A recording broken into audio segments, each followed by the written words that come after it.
Assalamualaikum warahmatullahi wabarakatuh. Di sini saya perwakilan dari kelompok 7 akan menyampaikan materi yang berjudul mengukur exposure.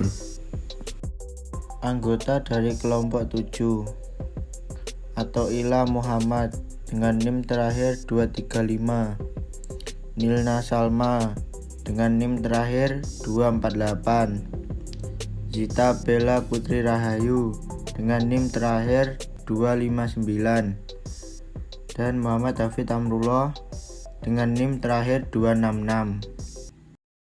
Exposure transaksi secara garis besar merupakan risiko yang dialami arus kas perusahaan di masa mendatang akibat fluktuasi kurs falas. Pengertian exposure transaksi. Exposure transaksi dapat diartikan sebagai mengukur perubahan nilai transaksi dikarenakan perbedaan antara kurs valuta asing yang terjadi saat transaksi disepakati dan saat transaksi diselesaikan. Exposure transaksi mengukur keuntungan dan kerugian yang timbul akibat adanya kewajiban finansial yang syaratnya dinyatakan dalam mata uang asing. Sehingga dapat disimpulkan bahwa exposure transaksi timbul akibat adanya arus kas kontraktual dalam mata uang asing sehingga berpengaruh pada aliran kas jangka pendek perusahaan sebagai dampak fluktuasi risiko kurs falas. Beberapa faktor penyebab munculnya exposure transaksi. Yang pertama, pembelian atau penjualan barang dan jasa yang dilakukan secara kredit dan harga dinyatakan dalam mata uang asing atau falas. Yang kedua, pinjam-meminjam dana di mana pembayaran bunga dan cicilan dinyatakan dalam mata uang asing.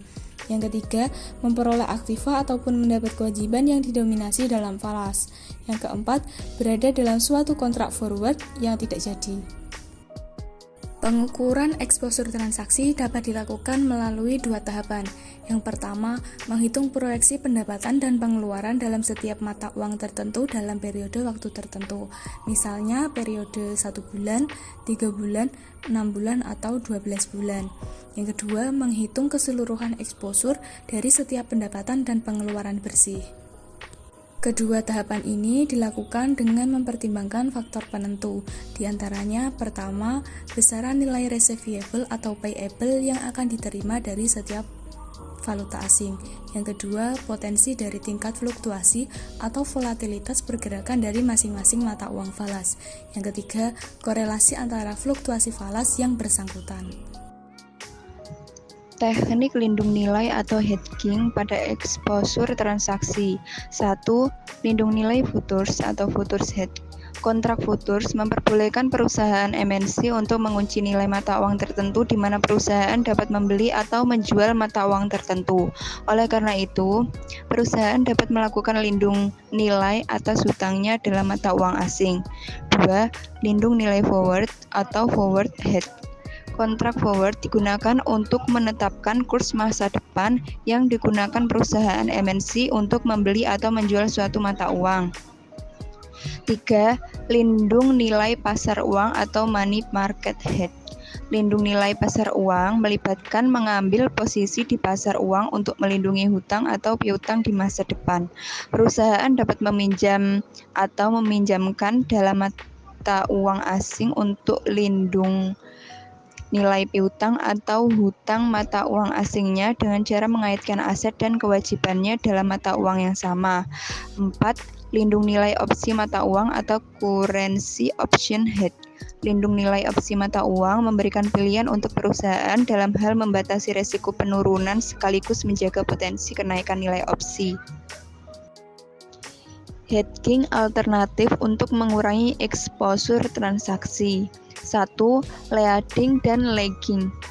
Leading atau percepatan adalah strategi pembayaran yang dipercepat akibat pergerakan nilai tukar yang akan digunakan mengalami apresiasi. Lagging atau perlambatan adalah strategi pembayaran yang ditunda akibat proyeksi nilai tukar yang akan digunakan mengalami depresiasi. 2. Cross hedging.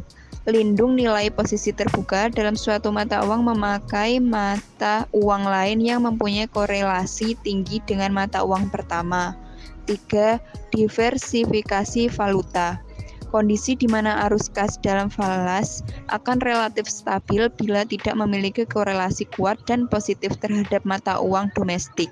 Biasanya digunakan pada transaksi ekspor dan impor. 2. Exposure ekonomi. Pengertian exposure ekonomi merupakan sejauh mana present value dari arus kas masa depan sebuah perusahaan dapat dipengaruhi oleh fluktuasi nilai tukar. Sedangkan menurut Shapiro 2013, economic exposure menunjukkan dampak persentase perubahan nilai kurs dan faktor lainnya terhadap persentase perubahan arus kas perusahaan yang merupakan cerminan dari nilai perusahaan. Pertimbangan dasar meminimalisir exposure ekonomi. 1. Target penjualan perusahaan. Selektif dalam melakukan penjualan baik dari segi waktu dan kuantitas. 2. Kompetitor terbesar. Pesaing perusahaan apakah dari dalam atau luar negeri. 3. Letak pabrik produksi. Sebagai pertimbangan memproduksi di luar negeri atau mengimpor bahan-bahannya saja. 4. Bahan baku dan cadangan. Diperoleh dari impor atau domestik dan hanya tergantung pada satu supplier atau tidak. Mengelola exposure ekonomi. 1. Sensitivitas penerimaan dan biaya terhadap pergerakan kurs. Artinya, dilakukan dengan mengklasifikasikan aliran kas ke dalam pos-pos laporan rugi laba yang berbeda dan secara subjektif. Memprediksi masing-masing pos tersebut berdasarkan ramalan kurs falas. Maksudnya, yaitu dengan cara memisahkan beban operasi ke dalam beban operasi tetap dan beban operasi variabel. 2. Analisis regresi terhadap data historis aliran kas dan kurs. Artinya bahwa exposure falas dapat didefinisikan sebagai lereng dari persamaan regresi yang menghubungkan perubahan dalam nilai mata uang, domestic real, dan aset, kewajiban atau pendapatan operasi terhadap perubahan kurs yang tak terantisipasi. 3. Exposure translasi. Pengertian exposure translasi. Pengertian exposure translasi. Exposure translasi didefinisi sebagai potensi peningkatan atau penurunan nilai bersih dan laba bersih perusahaan yang dilaporkan yang disebabkan oleh fluktuasi kurs sejak tanggal laporan keuangan konsolidasian periode sebelumnya. Tujuan utama translation exposure adalah mempersiapkan laporan konsolidasi. Alasan melakukan translasi mata uang. Pemahaman holistik operasi perusahaan. Perusahaan dengan operasi luar negeri yang signifikan menyusun laporan keuangan konsolidasi yang memungkinkan para pembaca laporan mendapatkan pemahaman yang holistik atas operasi perusahaan, baik dalam dan luar negeri. Komunikasi peminat saham asing.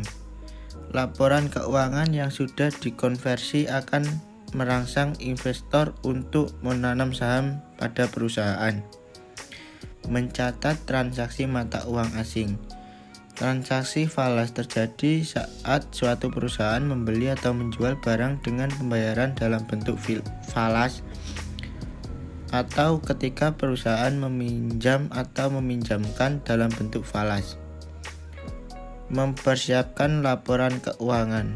Memberikan laporan pada pembaca informasi mengenai operasional perusahaan secara global. Faktor besar kecilnya exposure translasi. Sebanyak 20%. Seberapa jauh cabang-cabang perusahaan di luar negeri. Sebanyak 50%. Lokasi cabang-cabang perusahaan di luar negeri karena laporan keuangan dinyatakan dalam mata uang lokal. Sebanyak 30%. Standar akuntansi yang dipergunakan karena berbeda setiap negaranya.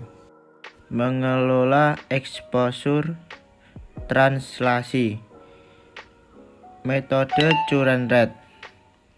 Metode Cruz berlaku mengkonversikan semua pos neraca dan laba rugi dengan kurs saat ini. Metode current atau non-current. Semua aset dan kewajiban lancar dari cabang perusahaan dikonversikan dalam mata uang negara asal dengan kurs saat ini. Curen.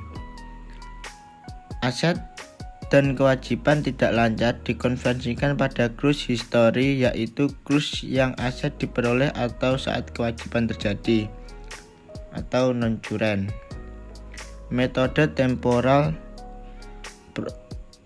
proses konversi pengukuran atau penyajian ulang nilai tertentu dengan tidak mengubah atribut suatu pos yang diukur, melainkan hanya mengubah unit pengukurannya.